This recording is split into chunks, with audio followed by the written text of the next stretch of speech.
So what are you going to tell us, tough guy? I said, my usual. Zero, nothing.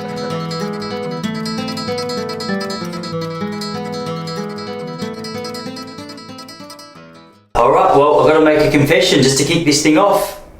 Who knew how much of a legend Jewel was? How good's Jewel? I mean, she had those songs back in the 90s that we loved. She was a little bit cute. I was 1995, I was 8 years old. 97, I think her hit song came out. You Were Meant For Me, I think it's called. And I was 8. I remember she must have been maybe in her 20s at the time. And even as an 8-year-old, I got a weird crush on this chick. I never really had a crush on someone before, but she came up on the screen and I thought, hang on, like, is there a chance that things could work out between us? Which is a strange thought for an 8-year-old kid to have. It's quite an organised thought, if you ask me, because for an 8-year-old kid to be thinking about the future that he dreamed of with the woman of his dreams who had just released a hit song, I mean, that shows some level of organisation, doesn't it? You can't just be a disorganised kid planning for the future like that. It's sure there's some kind of admin skill going on there, or at least an ability to see potential for what the future of Tyson Popplestone is. That's what I thought. But that was all I liked her for. She was just pretty. She had like slightly funny teeth, but a cool nature. And she was in this song singing. Weird film clip as well, just like it looked like an empty studio kind of room. I'm guessing it had a green screen. It was, and like all sort of mid-90s pop songs, it was slightly sexual. It was about her boyfriend. And I just remember thinking, as an 8-year-old, it'd be cool to be that guy. It'd be pretty cool. But that was the last time I really thought about Jewel. I hadn't thought that much about her until a week and a half ago. And I got 2 people message me and said, Tice, have you heard Jewel on Joe Rogan's podcast? I said, mate, like, you can't, like, I appreciate you texting that, but maybe you haven't texted me for a couple of months. It's weird that you feel like this particular topic is the right topic to break the text message drought between us. And I thought, okay, well, the people that recommended it, they've got pretty good reputations when it comes to recommending podcasts. So I thought, okay, I'm going to have to do it. Man, I'm so glad I did. I reckon I'm going to repeat it. I think I'm going to listen to it again. That's how cool she was. She's I'm trying to think of the best way to describe it. She's not, there's so many wankers in that Hollywood high, what do you call it? What's the Hollywood version of the music scene? It's not Hollywood, is it? Like, they're different industries, I'm pretty sure. I don't think Jewel's singing in Hollywood. She's doing her own thing, I'm pretty sure. But there's so many wankers. And man, if you haven't listened to it, go do yourself the crush was reignited. I haven't felt that way since probably 2008 when I discovered Kate Miller-Heidke. Do you remember Kate Miller-Heidke? Weird kind of look going on, but there's something attractive to me about it. I don't know what it is. It's the same kind of attraction I have to someone like Lana Del Rey. It's a little bit weird, something slightly off, something a little bit different. But it gets my attention. That brings back I remember watching The Morning Show in 2008. For some reason, I was sleeping in the lounge room floor of my share house. I turned The Morning Show on. And what was I? I was 21 years old. Hadn't yet married my wife. I don't even think we were dating at this stage. So these feelings were completely allowed. Otherwise, I wouldn't go public with it. I'd keep it to myself. I wouldn't be telling you freaks about it. Because I know word gets back to her real quick. I found out through this podcast. Anyway, I woke up and I was like, who is this chick? Her voice is incredible. That's the thing for me. I'm attracted to not just looks. Like, what do you guys find attractive? You could be a strange looking unit. In fact, sometimes it helps. Kate Miller-Heidke, Lana Del Rey. I do stand-up comedy some nights at a room called Speakeasy HQ here in the city. And here in the city, I'm in Queenscliff, which is an hour and a half out of the city, but the city of Melbourne. And this has got some of those performers as well, like slightly dark maybe. There's a couple of belly dancers. There's a couple of girls who get up there with like dark makeup and really strange music. And there's something about me. I just go, oh, hang on a second. This is good. This is cool. I'm open with this about my wife as well. It's not like I'm confessing to you and I can't tell her about it. She knows. She kind of thinks the same thing. I reckon what it is, it's when you see someone just in the element, like when you see them just in their absolute element, doing what they're good at, and they hit that flow state. I have it with guys sometimes as well. Unless I'm some like massive closet homosexual. Who's that guy, Norm Macdonald on Conan O'Brien? I think he's dead now, poor guy. But my brother-in-law was telling me about him yesterday. He came out on Conan O'Brien, and he goes to Conan. Conan, I'm a massive closet homosexual. And Conan goes, are you really? You're gay? And he goes, no, I'm not gay. What are you talking about? It's one of those moments. It's it's not emotion. It's like the appreciation of all sexes. When you see someone just in flow state, I go, you know what? I don't care if you're a girl or guy. That's a little bit sexy. That's a weird comment, isn't it?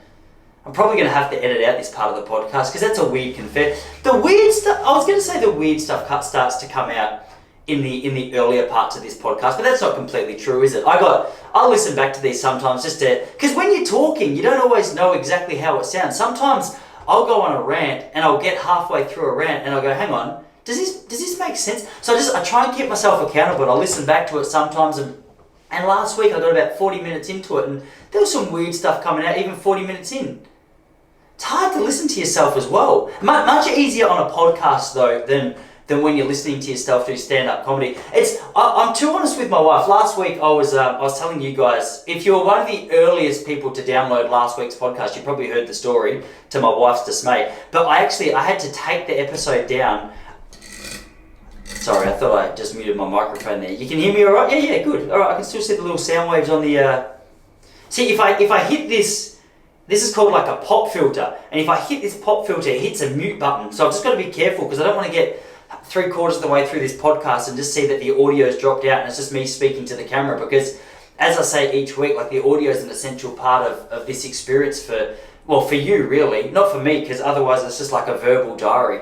But last week I was telling you guys a story about how Jessie and I, we went to a restaurant, and I can't go into details because she told me before the podcast, babe, please don't share those details. It's embarrassing to me. You look like a bad husband because I've specifically asked you not to do it. And I look like an idiot because what I did was dumb. And I know I'm baiting you. So please, if you want to find out, send Jessie a message on Instagram, Jessica Popplestone, and just say, hey, why did Tyson have to... Actually, I'd appreciate if you did this. Why did Tyson have to remove last week's podcast? Why did you make him edit it? Please tell me why it is. Tell me the story that he made you eliminate. That Jessica Popplestone, as I said, her name is on Instagram. She'll really appreciate the message. Go and ask her. But I didn't take what she said seriously. I thought, babe, okay, you're being over the top here. No one cares about this situation. What you're worried about, what you're confused about, what you're concerned about, no one's going to care about. But I posted the episode and I got a message within 12 minutes that said, hey, how crazy is that story about Jessie? I was like, oh, all right. Maybe they paid more attention to it than I thought. And I got in serious trouble, and she's Eastern European. So the thing is, she's got a very long fuse. Like, it takes her quite a while to get angry, or at least recognize that she's angry. I start to notice a couple of signs and symptoms before. There's a few twitches. It's an eye movement. It's an eye movement and a tone of voice thing. So as an Eastern European, tone of voice isn't a massive passion of hers. She pays more attention to the words that are being said rather than how they're said. She can sometimes say to me, babe, I love you with all my heart, and I can be offended by it based on the way she said it. Because her body language and the tone says, no, don't listen to my words, listen to the body language. And this body language is filled with hatred, anger, and disappointment in you as my husband. She's such a great wife. I give her too much of a hard time. But last week it was frustrating for me because it's always exciting. I love the feeling of finishing a podcast, going through the edit, posting it, and it takes a little while as well. I need to get a producer. I need to get a producer to look after this, because the only part of doing this podcast that I enjoy is what's happening right now. But once I press pause, once I press stop, I have to export audio files, I have to convert this video, I have to tie the audio. I look very official. I just saw myself in the camera there. I've got this collared shirt on, which I actually bought at a vintage shop in London a couple of years ago, and I loved it. My brother-in-law and I got a matching one. I think it was £6. I thought I'd thrown it out, and it was actually just in my, I'm not sure if I want to keep these clothes anymore closet. I've got a bag that I'd keep that kind of stuff in, because I've got a bad reputation for thinking, I'm just going to eliminate all the material things from my life. And then 6 months later, go to Jessie, babe, where's that leather jacket I had? I'm going through a phase where I've been watching a little bit of Keith Richards and thinking that maybe I could pull out a hairband and a leather jacket. And she'll say, babe, I told you not to throw it out 6 months ago. And you said, babe, what do you know? I think I'm pretty much enough in touch with my own emotions, and I've got enough self-understanding to know that if I'm throwing this out, I'm not going to want it again. She goes, babe, you say that on a regular, this happens 3 times a year. And so she convinced me, like, rather than throwing things in the bin, just to put them in a pile, put them in a, hey, I don't know if I want this pile. And then in 6 months, go and open it up. And here's the problem. Every 6 months, I always go and open it up. And I'm so excited about what I find in there. I love this shirt. But I went to comedy the other night, and some smart ass, he thought it was real funny to say this. I walked in, and Tolkien, great man, funny man, interesting personality, hard to read, didn't think he liked me at the start. To be honest, still, if he's listening to this, still not sure he liked me. Tolkien would really appreciate you just clarifying whether or not we're mates. I feel like I'm putting in a lot of effort. I'm giving you a few smiles. I shake your hand. I like you. All right. I'm putting it out there. Consider me. That's like me. Anyway, I got there last week, and Tolkien said, "Mate, where'd you get your shirt?" I said, "Hey, isn't this good?" Tolkien's just recognised that I've got a nice shirt on. I've taken it out of the, hey, do I want this pile in my closet? I've decided to put it on. It's a little bit floral. It's got the collars. I like it. It makes me feel, I don't know, it's comfortable as a start point. Very, very, it's like a relaxed cotton. It's quite a loose fit. It feels like the same texture as if it was wet without the coldness. So it sits heavy, which is good. So Tolkien saw it and he goes, "Mate, where'd you get your shirt from?" I said, "Hey, Tolk, actually, mate, I got it in London." He goes, "Can you take it back?" I said, "Hey, you know what, Tolk?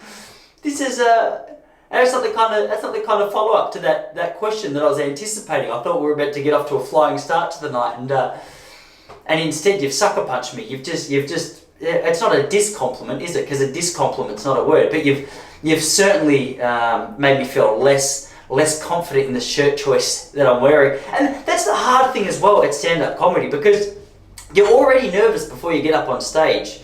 Less so when you're in a room full of comedians. Here's the thing. When you're working on new jokes, in the comedy scene, there's like 2 different kinds of audiences. So when you have a regular audience member, we call them punters. I don't know if that's like a worldwide name, but here in Melbourne, or in Australia, I think, we call them punters. So if you're there for the comedy, you're a punter. If you're there to do comedy, well, you're just a comedian and you're taking up a valuable seat from a punter who may want to. Problem is, not many punters want to go into this style of comedy rooms, and rightly so. Rightly so. There's not a whole heap of quality comedy going on there. Or in fact, that's what gave me the confidence to get up and do stand-up comedy. I went to an open mic comedy room a few years ago and watched like a heap of different stand-up comedians get up and do like a 5-minute set each and get no laughs whatsoever. I just remember thinking, I could do that. and it's so much harder when you're up there than when you're just sitting in the seat judging a comedian. And man, I do that a lot as well. I do that with my friends. And the comedy scene, they're very open. I feel like they're very honest.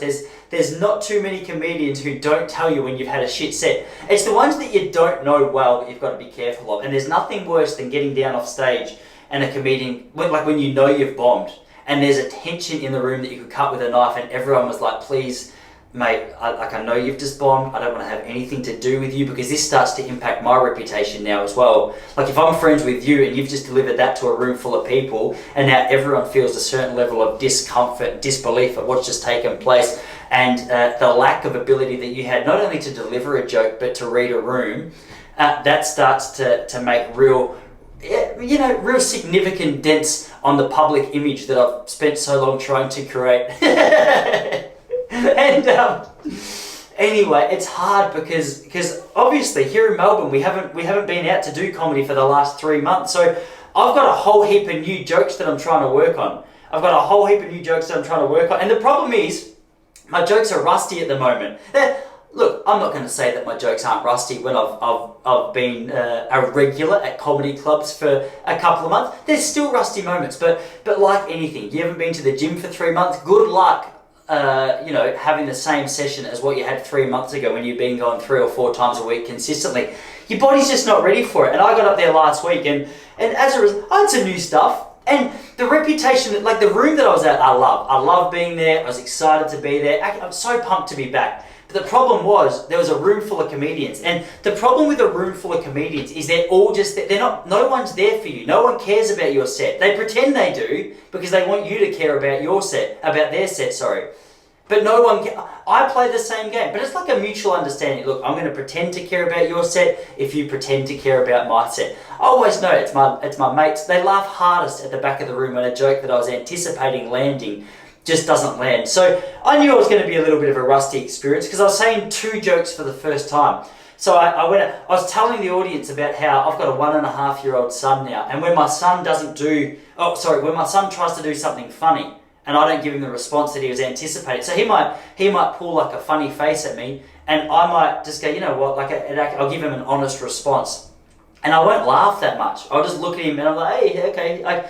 And he hates it when I don't give him the response that he's anticipating. And when that happens, rather than face me and the discomfort that comes with realizing that I didn't like the joke that he made, he just turns around and faces a wall so he doesn't have to deal with me. So that was I stole that. So I opened with that story. I said, hey, here's the thing. I've got an 18-month-old son. He makes a joke. When I don't laugh, he turns around and faces the wall because it's easier to deal. It's easier to just deal with the wall than it is to deal with the lack of appreciation your own father has for your comedy. And so they appreciated that story. But what was beautiful about it is it just set up a nice rest of the night now. So when I got to the punchline of one of my brand new jokes and no one liked it, and rather than having just to acknowledge what was going on, I just turned around and faced the wall. And that's what I love about comedy. There's weird ways to wiggle your way out of an awkward situation. So the worst part, honestly, I find the most uncomfortable part of stand-up comedy is when you get up on stage, or when someone gets up on stage and they bomb, and they're just eating shit for 5 minutes. But rather than acknowledging the fact they're eating shit, they just keep pushing through. You can see the awkwardness. I have these moments sometimes. But to have a nice little throwaway thing where you can just face the back of the wall and go, all right, I acknowledge what's taken place. I'm going to ignore you and pretend that you guys are the... Maybe I find this funnier than most of you guys. I guess that in order for me to tell this story, I have to be honest about the fact that, okay, my joke bombed. But then the beauty is, if you can back it up with something like that, hey, how good... I've been watching this comedian. He has this for a story. So Mitch Hedberg is his name. I'd never heard of him last week. Had no idea who he was. And I was going through like a little bit of a YouTube browse, just seeing what was coming up on my recommended videos. And this guy, Mitch Hedberg, 45-minute set came up. And I thought, I'll give this guy a go. Anyway, I could not believe how hard I was laughing. I very rarely laugh at stand-up comics when I'm watching them on TV, regardless of how good they are. Like, it doesn't bother me. I just sort of sit there and go, I'll acknowledge, it's sort of a funny joke in my head. But that's about as far as the recognition goes. This guy last week, I was thinking, man, this is incredible. Like, this is so funny that I couldn't contain myself. I had to laugh. And so as I was laughing, I was really paying attention to what he was doing. And one of the things I loved about what he was doing was when a joke landed flat or when the audience hated what he had to say, he's like, he acknowledged it so well. He just acknowledged it beautifully. And what was great was he made what was an awkward lack of a punchline to a joke so funny. So my rule is, hey, if I'm getting laughs, as long as people are laughing at the same thing, they're not laughing at like, hey, this guy's a dickhead, how embarrassing, which happens more than I'd like to admit. That happens plenty of times as well. I'm not saying that never happens, but when you're on the ball enough to catch yourself out to go, all right, gee, Tosh, you need to cover yourself here because you've completely lost the audience. Not only do they not like your joke, now they just don't like you. There's something refreshing about that. So I was excited. I went to go check out this Mitch Hedberg. I went to Instagram to look up his feed. Couldn't find it. I was like, oh man, he's one of those comedians. He just doesn't have social media. He's gone Chappelle style. Mind you, Chappelle, he's got socials now. I think he's got socials. He had to advertise a new podcast that he was doing. So he's got the social media, but I couldn't find Mitch Hedberg anywhere. And that sort of made sense to me because his style was very, he didn't seem like the kind of bloke that would have social media. So I just tried to find out a little bit more about him. Does he have a website? Anyway, Googled his name. He bloody died in 2005. I was so shattered. I was so excited to hear his new material. I was thinking, man, if this guy ever comes to Australia, 100% I'm going to go see his show. Because he's so funny. He's so funny. He's got and his accent, it's like a combination of, he's got a funny accent and also really interesting approaches to jokes. So what was his joke? He goes, hey, someone came up to me and said, hey Mitch, you want a frozen banana? He's like, no, but I do want a regular banana later. So yes. Which is, it's so fantastic. Anyway, so I think a lot of his stuff came out when like obviously YouTube wasn't a thing. So it seems like a lot of what's available of him is a lot of the same material. So I'm really sad that I'm not going to be able to get through it. Well, I mean, I'm going to be able to get through it quicker than I'd anticipated. But what I was trying to say is I'm not going to be able to have anything else to look forward to at the end of catching up with him, because he's bloody dead. Heroin overdose.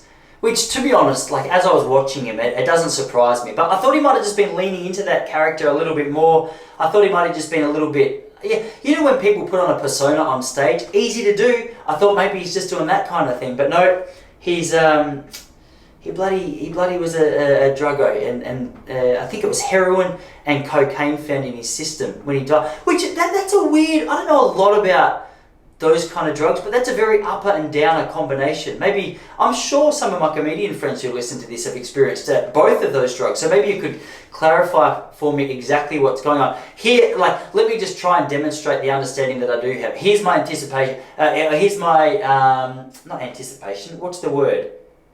Here's my guess, my estimation of what's taken place. So, it's 9 p.m, you think, hey, you know what, I wouldn't mind a little party, I wouldn't mind getting up and about, let's do cocaine. That's a party drug, right? No one's doing cocaine to help them get to sleep, I don't think. So I reckon what you're doing, if you've got both of those in your system, you're getting really excited, you're getting up and about, and then you're thinking, far out, okay, it's now 11:30 and I'm desperate to sleep, but my pupils are still dilated. I'm operating at quite a frantic pace. I sat down to write 3 jokes. I've written four pages of jokes. Things got to slow down because I'm running out of energy real quick. I reckon that's where heroin kicks in. Is it? Where heroin starts to go, hey, it just starts whispering, you know what, I'll put you to sleep. And then maybe it's just a little bit too much. You've gone a little bit too hard. The body can't quite filter it out. You can't handle it. Your system says, man, you can't treat me like this. Before you know it, you're out. You're asleep, but then that sleep just goes forever. That's what I reckon. Hey, speaking of sleep, did you guys see how about Joe Biden? Oh my God! Let me offer a little bit of context here. I would hate to be president of the United States. I'm not good enough at criticism to be able to be the president. I'm getting better, but to know how many people don't like you would be quite confronting. And it doesn't matter. There's never been a president in the history of presidents where it says universal that everybody likes him. And even one person saying, "Hey, Tyson, I don't least like you," that starts to hurt my feelings a bit.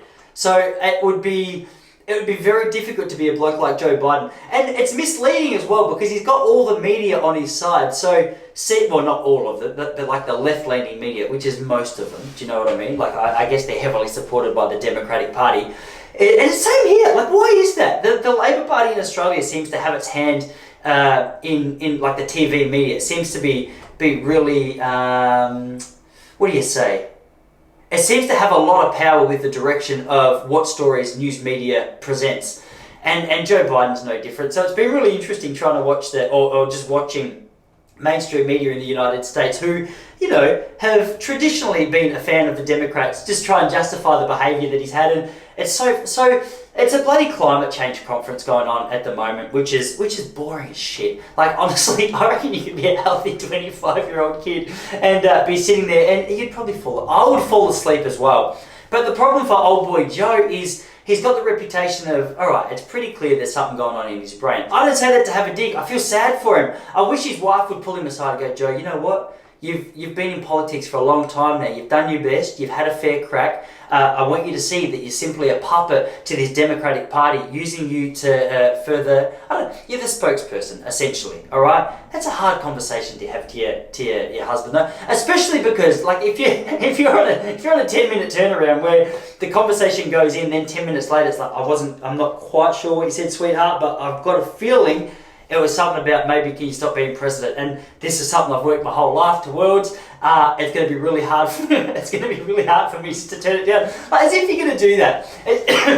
Excuse me. As if you're going to work your whole life to. My goal was to always run at the Olympic Games. I was a middle distance runner, 1500 meters, 5k. They were my distances. I trained as hard as I could for a long time. Now here's the thing: if I eventually qualified for the Olympic Games, and my wife came to me and said, "Hey babe, you know what? You've had a good crack. You're not good enough to win here. So I reckon, hey, you've qualified. You've done it. Maybe let's go home and just celebrate." I'd go, are you mental? Like, are you insane? This is what I've trained my whole life for. Now, politics is, yeah, granted, it's not a sport, but it sort of is. I mean, what I like about politics is the same thing I like about sport. Like, I'm not that interested in UFC, but I like Conor McGregor, and that's what sucked me into the bloody US politics, was I'm not that interested in it. But man, Donald Trump was fun to watch. He sucked me in. Like, if I had to get pay-per-view to watch some of his best moments, I think I would buy it. And he would get a real good pay packet out of it. And he'd go and tell you how much he made out of that deal on Instagram. And I would like that photo because I respect the game he's playing. Because it's a smart ass and I like watching little sensitive snowflakes get upset. But as if Joe Biden's going to step down. So so first things first, he's out of shape. We've acknowledged that. We all know that he shouldn't be president. I don't think. That's my personal opinion. What do I know? I'm a 34-year-old guy who lives in Queenscliff in Australia. How the hell would I know who should be president? But if my humble opinion is, come on. Like, if it's 2 p.m, you're falling asleep after your lunch. This is something that really needs attention. This needs to be focused on. Someone. That's what we could do with the uppers. You know, a little bit too much heroin, a little bit not enough cocaine. We got to get that balance right, Joe. He's got to be on some kind of drug. Sure, I hope he is. Like, I want him to be able to get through his term and like, for his life. I wish nothing but the best for him. But man, it takes its time. And there's some great memes going on about him as well. Have you seen that Let's Go Brandon, obviously, I think we spoke about it, that Let's Go Brandon, where the reporter, NBC, hears the audience at Talladega going, hey, fuck you, fuck Joe Biden. And she goes, yeah, that's right, yes, let's go Brandon.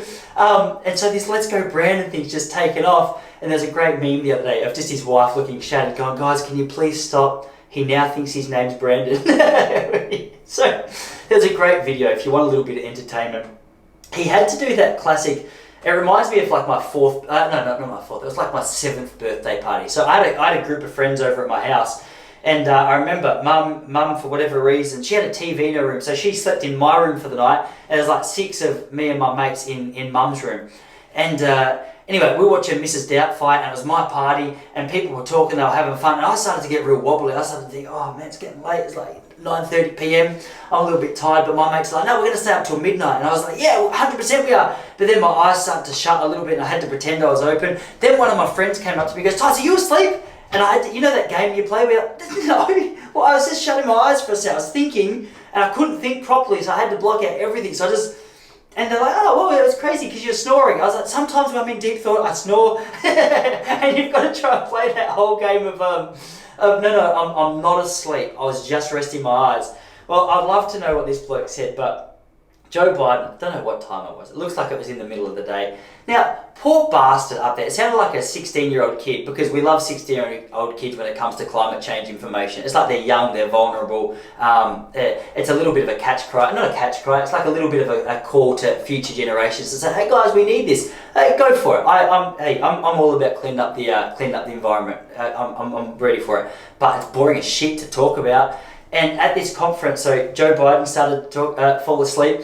Anyway, the poor bloke, the kid who's on stage, imagine going back to school and just saying, hey guys, you never guess who I got to speak to. I got to just dish it out to world leaders, and Joe Biden was sitting there and I just got to tell him what I thought. And then the footage comes out during your speech. The last thing you want, in fact, the worst result from a speech is for the person that you're addressing, maybe the biggest hitter in the room in terms of status at least, or in terms of titles, to fall asleep. That's not what you want at all. Do you know, he's going to cop that sweet now from his friends, because you're the bloke who put the President of the United States to sleep. And then some guy come over and I don't know what he said. He must have offered him a coffee, but Joe Biden was doing I'm just resting my eyes thing, had his head in his hands. He was starting to drift off. That mouth, the bottom lip started to open, as if to say, I'm real relaxed. Then this guy comes over and says, hey Joe, you want coffee? And you see Joe, he just looks up out of like the top left of his eyes. Like, oh no. Like, if he was more aware of what was going on in that moment, he'd realise this is not what I need right now. I've only just started to recover from me going on my babbles about, there's 400 billion and million and trillion, 51,000 million people that live in America. Numbers aren't a strong point of him, but whenever you're midway through it, whenever someone's midway through a talk, and you look out to the audience and someone's asleep, you go, all right, either they've had a real rough night, or what I'm saying is probably not inspiring. It's happened a couple of times to me. I used to work at a church. I used to speak for 45 minutes. Some partners were there just because their husband or wife told them that they had to be at church. I looked at the audience a few times, and it doesn't do a world of confidence when you look out and you see someone nodding off in the pew. It's really disappointing, actually. Really frustrating. There's got to be a joke there. Maybe I'll talk about that. But it reminds me, I remember once, I was in year 10, I was a bit of a late starter when it came to the girls as well. I was so focused on middle distance running, which wasn't the sexiest thing. Like most of the girls at school were more focused on the football boys. Do you know, I was a late developer. I didn't have like a nice beard. I didn't have the chiseled jawbone that you're looking at, that jaw structure that you're looking at right now, the slick back hair, the ravishing good looks. Do you know, the ability to talk bullshit to myself with so much confidence, like what's taking place right now. So girls was not my top list of priorities when I was in high school. And neither were boys, just to clarify. Like it wasn't that I was leaning one way or the other. I just mean relationships. And it wasn't necessarily on my radar because I was too busy trying to emulate the Kenyan distance runners, which is like when you ask a girl at school what their dream of a man is. Here in Australia, they don't say, "Oh, I just want him to be like a Kenyan distance runner." that's in fact, I never heard that conversation. And I remember one day we had this German exchange student, and I can't remember her name, but whatever it was about, she got to the school and I thought, "Oh my God, who is this chick? Like, I'm interested." And so a couple of my mates who were the football boys, you know what I mean? They were well developed. I looked like I was their younger cousin, just hanging out because that's what I wanted to do. So I knew how to lift my game by association. So I went to the boys. I go, "Hey guys, what's a German name? I don't know, but Schrander." Okay, that wasn't her name. That was a bad attempt. I was like, "This chick, interesting, eh? Like she looks good." And the boy said, "She looks fantastic. Tosh, she's way out of your league." I said, "Hey, you know what? I didn't come to you to hear that. In fact, I was hoping more for maybe a little bit of inspiration as to how I could approach it." That's how I'd like to apologise. It was a joke. It was just me bantering. I said, "I appreciate that." I said, "I still know you. Like you're a little bit honest with that feedback, but I'm going to try and pretend it didn't happen." So here's the thing. We had school cross country coming up, which was my scene. We had school cross country. It was called Icy's Cross Country, where our school in Gippsland, we would drive down to Melbourne and we would race a whole heap of other Melbourne schools. So anyway, this chick was on the bus and we got on last because we were sort of friends, like we got on okay. And at the end of it, like all my mates, so there's about 8 of my mates, they said, "Hey Tice, don't worry about sitting with us today. Go sit with this chick." I said, "Boys, appreciate the encouragement. That's exactly what I'm going to do." So I had a little bit of pressure on me because I knew the boys were watching me. I didn't have much game. Not sure I still do, but I definitely didn't then either. And so I sat next to this chick on the bus. It was like a 2.5, 3 hour trip, and I was trying to make small talk with her.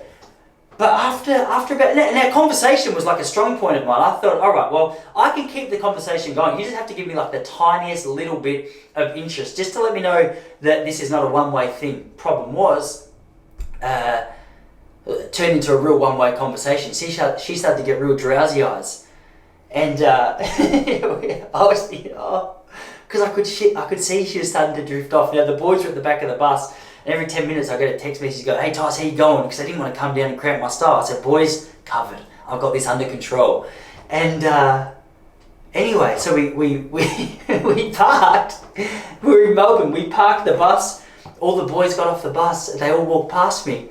And this chick's sound asleep next to me. And I'd been talking up a big game, like, "Boys, got this covered, don't worry about it." And they came past and they pissed them. She woke up to their laughter. Now she sort of started to clue into what was going on a little bit. And I've never been given so much shit in my life, because like when you think of things that could go wrong if you're trying to chat up a girl, there's a number of things. She could just flat out reject you, but at least the band-aid's off. She can just shut you down quickly and you're done. That's it. Like, yeah, you know. But what never really ventures onto the horizon of possibilities when it comes to chatting up a girl is that midway through your attempts to talk to her, she falls asleep and the boys at the back of the bus that you've been talking a big game to for the whole thing are well aware of it, and they come past you and go, Tosh, you need to work on this, man. Like you got some serious work to do. And then I didn't have, no, it stuffed me up, because for the rest of the day I was like, well, I can't, like, my confidence was too low. So what I'm saying is that it's never a good sign when someone falls asleep midway through what it is that you're trying to say. So I guess that's a roundabout way of me saying I empathise with with what was going on. But communication's funny like that, because there's every now and then there's funny little things, there's little moments that just pop up where it changes the way you communicate with someone. Now, I saw, as she started to drift off, I thought, I'm either going to have to lift my game. But you also don't want to be that guy where you don't show that you understand the social cues, because she might have been saying, hey, I've had enough of this conversation, I want to go to sleep. So I was on a weird tension between, all right, I want to get this relationship off to a perfect start, but I also don't want to overstep my mark in case I've just jumped the gun a little bit too early, and now is actually the time just for you to go to sleep. And it's weird just watching how people pivot in particular situations that they're in during conversation. Now, for me, I had one of these moments just the other day. So I picked up Charlie from daycare, 4 p.m. on, I think it was Thursday or Friday, and beautiful day down here in Point Lonsdale. Sun was shining. It wasn't super hot, but it was hot enough to go for a swim. So we picked up our little man. We went down to the beach. Now, how's this for a random story? We were down at the beach, and I was mucking around doing handstands with him. Anyway, there was a heap of people. This is a true story. There's a heap of people down at the beach, and it's quite a small beach. So when I say heap of people, there's maybe 25 people, and we're all scattered around. But we're in a small enough area that we all sort of were aware of what was going on. Anyway, I busted out this handstand, and I reckon I've got a reputation for exaggerating, but I reckon the handstand I reckon I was up for 45 seconds, which was huge. And I could feel all the eyes of everyone at the beach just on me. Anyway, no joke, I landed the handstand. I got a round of applause from people. It deserved one, but I reckon 15 of the 25 people who were watching just broke out in random applause down at the beach. And what was super cute was Charlie was behind me, and because he's a year and a half, he doesn't have the strength to even do a push-up, let alone a 47-second handstand like his very strong dad. He was copying me, but he was like in downward dog pose where he had his head on the sand, and it was just super cute. And there were these two kids behind us, and they're like, oh my God, that was such an amazing handstand. One was a year 5 girl, and one was what was his name? He had an interesting name, Gulliver, I think. Gulliver and Waratah was the girl's name. Super cool family. Anyway, the mum was super cool, a little bit hippie vibe, full hippie vibes actually. So we started to talk to these guys, we got on really well, and the mum was out in the ocean. I was having a chat to the kids, we were building sandcastles or whatever. And anyway, I was starting to get vibes from these kids that mum was full-blown hippie. Like they were both born in the lounge room in like a blow-up pool. I thought, hey, respect, I really like that. Then they were saying their mum meditates for like 45 minutes every day. Sometimes it gets really annoying because they just want to have fun and mum just keeps meditating. Anyway, mum came up, full hippie, super cool, got on really well with it. We were laughing, compliments going back and forth between the two families. Then all of a sudden, she's done the old, just like the stretch where she's got her arms up like this. And she's rocking a set of underarm hair like I'd never seen on a woman before. Now, I know the feminists in our world are a big fan of this, but for me it was a culture shock because socially it's not something I'm used to. Now, I'm not here to make any political statements as to what you should be doing with your armpits, ladies, but if it was my decision, I would say, you know what, just trim, just keep it shaved, could you? It's just for my own personal... No, the reason I say it is because it just throws you off.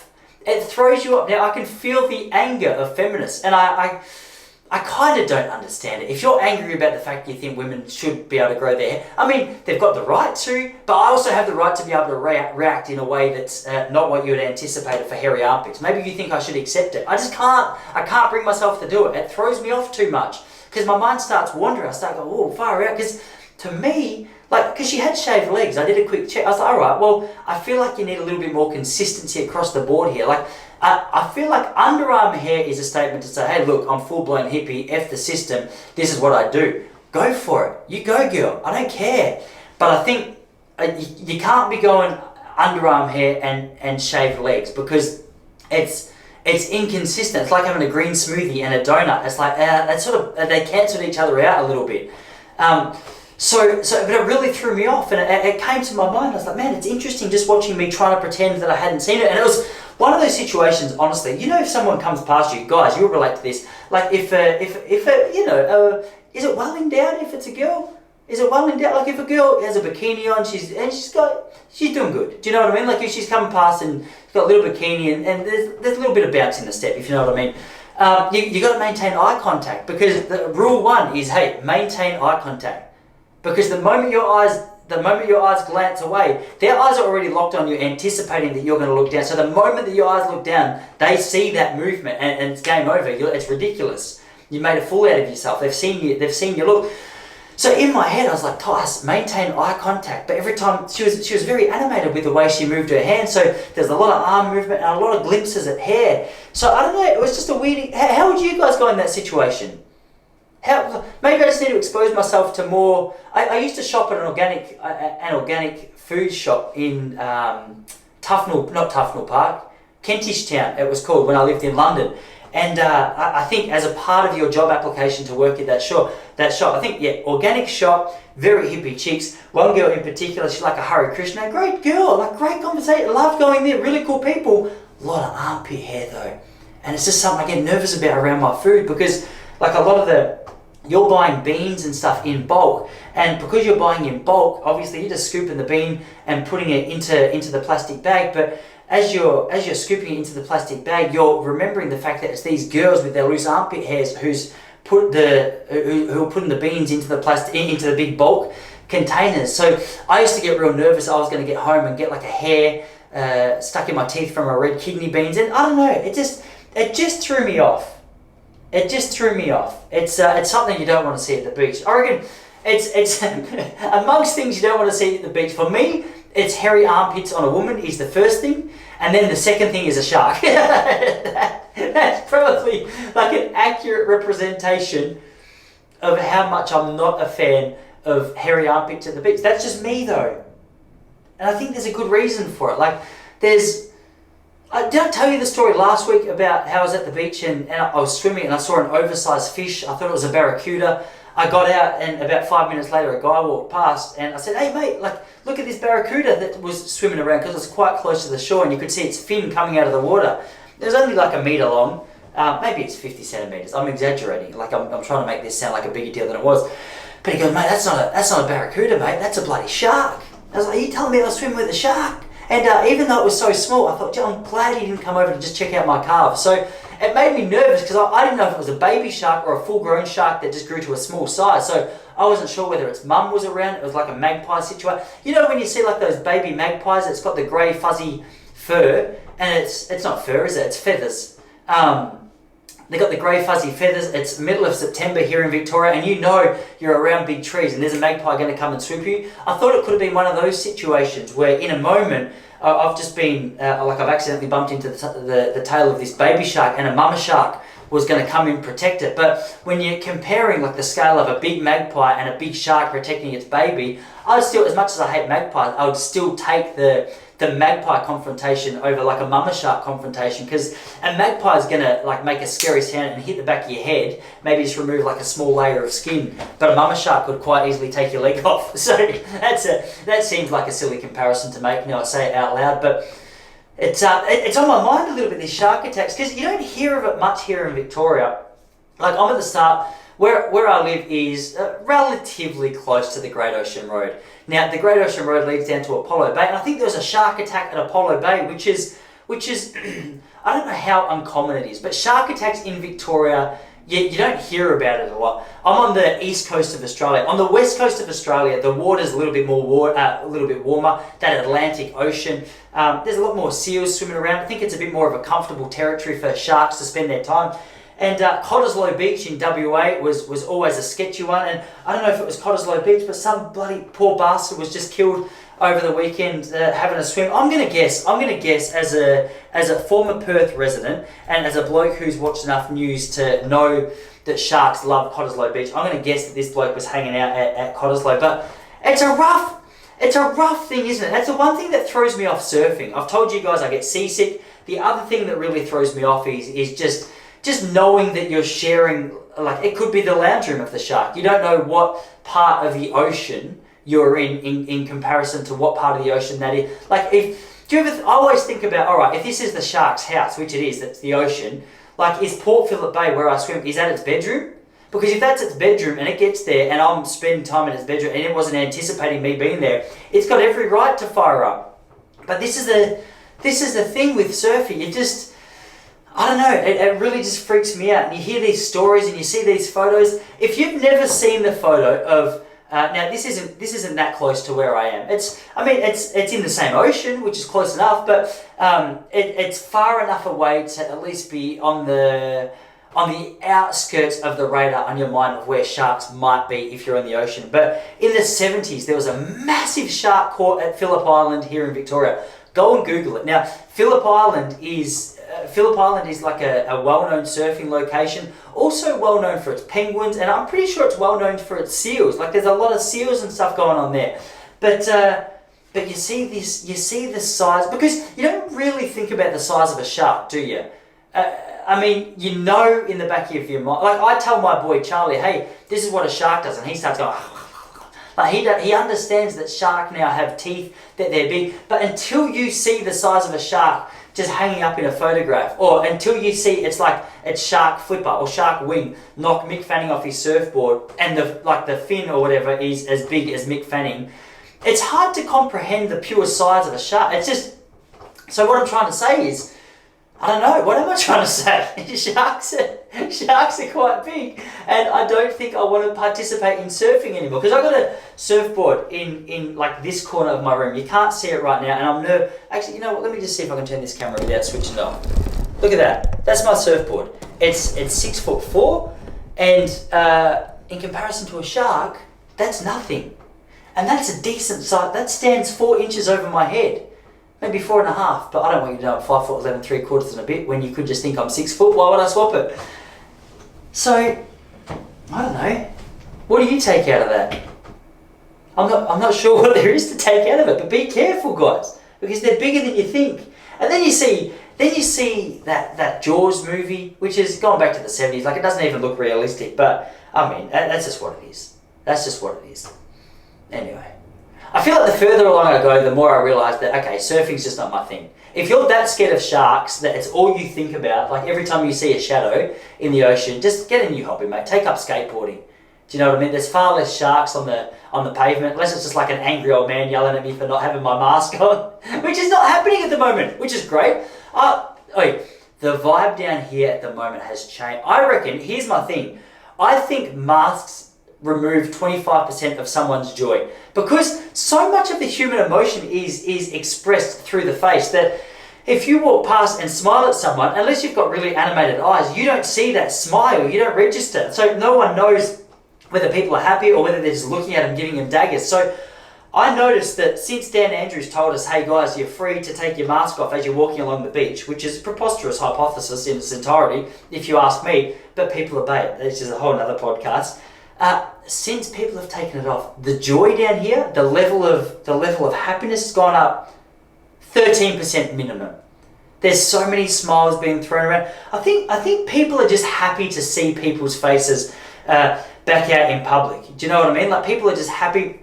And hey, update, I've been, like, as I said, I'm no longer telling people whether I'm vaccinated or not. It's just my new answer when someone says, are you vaccinated? I say, are you circumcised? End of conversation. It never is the end of conversation because people are flabbergasted by that question. But I've been eating out regularly this week, maybe more than what I'd ever been eating out before, because I'm really curious to know which places are actually following the rules. So if someone says to me, have you got your vax passport? I say, hey, sorry, I forgot it, and I don't eat there. I'd like to go around town, find out which ones are not asking as diligently. And the good news is, for a town as small as what I live in, there's quite a few of them going on, which is fantastic news. Makes me very happy. But it's been interesting because the Melbourne Cup took place here in Melbourne, obviously, which is, I guess you need to clarify that, because the AFL Grand Final has traditionally always been in Melbourne as well. And then the last 2 years it's been in Perth, and Brisbane. So maybe it is worth clarifying that. So the Melbourne Cup took place here just over the weekend, and we're excited because we're saying, all right, we're going to allow up to 10,000 vaccinated people to be a part of this, and people are like, yeah, F the unvaxxed, you can't wait to be here and just eat in safety and watch our races in safety. And then all over Channel 9 News today is there's been 2 COVID cases from the Melbourne Cup. Now, I'm really interested to see the different responses of people when you talk about things like this, because the whole effectiveness of the vaccine is very confusing. So I understand the anti-vaxxers say, I trust my immune system, all right, I'm not worried about my health, I think my own immune system will be able to fend this off. The vaxxers say, no, we're about herd immunity. So if you get this vaccination, it's better for the herd. I really struggle to understand this. So how does this work? So, and genuine question, like I sincerely mean it, and I've been trying to work it out the last couple of weeks. I'm like, all right, obviously everyone who's on the hey, let's get vaccinated fence isn't crazy. I don't think. Like, just like I know that not everyone on the anti-vax page is not crazy. Like there's a whole heap of people who seem perfectly reasonable there with some really good arguments. But I struggle to understand, what is this herd immunity? So if you're vaccinated and I have COVID, obviously the level of protection that you have against me is higher. Is that, I think? So obviously if you catch COVID off me, even with that vaccination, the severity of your symptoms are going to be lower, which means it's going to be harder for you to pass it on. But that's what I don't understand, because people still pass it on. But then I know, like, the next thing is, no, but it's about the severity and it's about hospitalizations.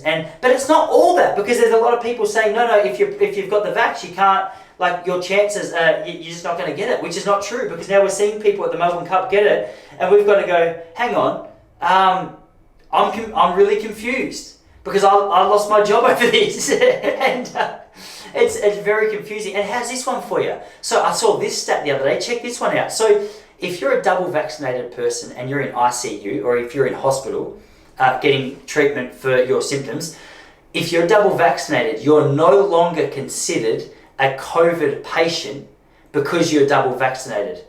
But if you die of cancer, but you have COVID in your system at the time of your death, you are considered a COVID death. So not only are the numbers of people in the ICU misleading, because there are double vaccinated people in there getting treatment for symptoms that aren't being counted as COVID patients. There's also people dying of completely other causes who happen to have COVID at the time of their death, who are being registered as COVID deaths. So this is, anyone who's saying that this is an honest conversation is a spastic. I think it's the only way I think you have to be spastic to say, but granted, it's on both sides. There's spastics on both sides. Don't get me wrong. Don't mishear me.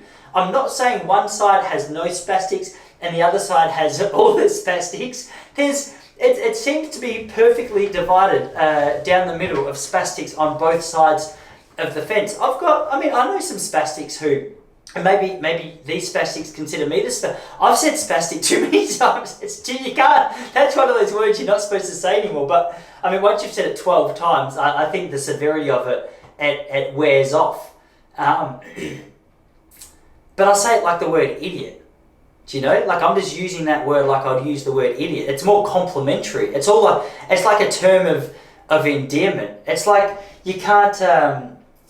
I don't know. It's like I call my best mates cockhead, dickhead, wanker. How you going, you fat bastard? Did I tell you last week about my joke? Yeah, I did. I'm not even going to repeat it again, because I felt like after I delivered it, it didn't really have the impact that I thought it would. I thought the laughter through this podcast, it would almost be audible to me here in Queenscliff, but it wasn't quite that funny. So. Yes, spastics either side of it. Other thing that I'm upset about is someone's just won $1 million here from the vaccine lottery. I don't know if we had this all around the world, but if you're overseas, one of the things that we had here in Australia to encourage people to get this vaccination was, all right, we've got a whole heap of philanthropists. Is that what it is? philanthropists, rich businessmen, or wealthy businessmen, or generous people donating a certain portion of their income as a prize for a lucky winner who, once they get their vaccination, gets a ticket to this vaccine lottery, which just sounds despicable to me. Anyway, I was all against it. I was all upset. I thought, this is preposterous. What a dumb thing to have. And then just this morning, it announced the winner. And I'm like, this is bullshit. Why didn't I enter? Because when you know that someone's won $1 million because they participated, it gets less, it sounds less silly. It's like, okay, well, I didn't like the sentiment. I didn't like the idea of what was going on there. But now it doesn't matter. She's got $1 million and I want it. I want it really badly. So please, if you could give it to me. That's a dumb comment. Like, what a ridiculous thing. She's not going to be giving it to me, especially with how much shit I've given. Well, I think I've probably given. I've given the vaccinated side of the crew a little bit more shit than I have the non-vaccinated, but that's just because I feel like there's been a lot of loud vaccinated people on social media. Maybe you feel the opposite. Someone said to me, I just feel like there's so many Muppets out there and they get all the airtime who are anti-vax. So I thought, oh, well, that's the complete opposite to how I feel. So one of us has got to be right. Historically speaking, it could be me that was wrong. So, so I'll humbly accept that. But I don't know. There's so much wokeness going on at the moment as well. It's hard to know. It's hard to know who to listen to. It's hard to know who's right because there's so much nuance. Like you need to have the ability to be able to see nuance in order to be able to hear arguments out well. Because there's so much black and white. And I heard a bloke come out just this morning. He was like a former ABC journalist in the United States, and he came out and he said, I was sitting at church over the weekend. I had this realization that, man, when Jesus was on earth, he would have been considered woke. I don't know about that. I'm not sure if that's true. Jesus as woke. So the problem with the word woke was like everything that the left creates. Like it starts as one thing, but then it just gradually gets pushed further and further and further down the spectrum. So woke originally, I think, from what I understand, I remember just a few years ago being in London, hearing the word woke, and it just means people who were well aware of the fact that like the material possessions, the monetary value, the things that so much of our society puts value on is only one part of our value. Like a woke person it was almost like a spiritual awareness that there was something greater taking place in the background. But now woke just means that you have to love Black Lives Matter, you have to shout down Donald Trump, you have to vote Joe Biden, you have to wear a mask, you have to be a Democrat. Like, is it possible to be a Republican in the United States and also be woke? I'm not sure. I don't see how that's possible, but I feel like the idea of what woke, Jesus pissed off too many people is my idea. Now, like the woke crowd do piss off a lot of people, but I feel like they're pandering to, I don't know, who are they pandering to? They're pandering to, I don't know, the woke, obviously on the surface it sounds nice that they're trying to take care of the disenfranchised. But I think the argument becomes, are the people that they're saying disenfranchised really are disenfranchised? Because Jesus gave shit to a whole heap of people. It didn't matter if it was one of his disciples. It didn't matter if it was like the religious power figures of the day or the political leaders or the Romans.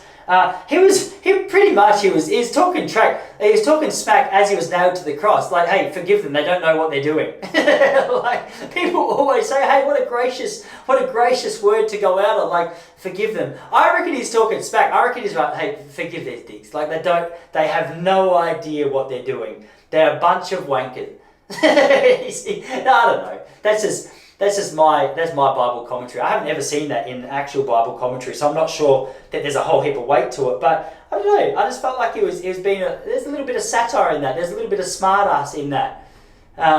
It sounds like something I would do. Like if Jessie did the wrong thing to me, my wife, I go, oh babe, all right, I'll let you off the hook. You don't really know what you're talking about. You don't really know what an ultimate power move. To be nailed to a cross, being executed, and like, oh, don't worry, they don't know what they're doing. All right, they're so cute. As I said, not sure that's what was happening. I don't know. Do you reckon he was woke? What is the definition of woke? I think, yeah, that's what you have to establish before you start saying who's woke and who isn't. because there's too many people on the left that are going, yeah, no, he's woke, and we just want him to look like us, don't we? Like we want him. Republicans say no, he was fairly conservative. Democrats say no, he was 100% woke. Ethiopians say he was black. Aussies say he was white. Until I was 13, I thought Jesus had blonde hair, blue eyes, and a beautiful golden tan. I remember seeing like an Israelite version of what Jesus looked like, and I thought, these guys have no idea what they were talking about. Then I saw some Ethiopians say, no, like it was him. He was black, represented as an African. I was like, Jesus wasn't black! This is blasphemy! What are you talking about?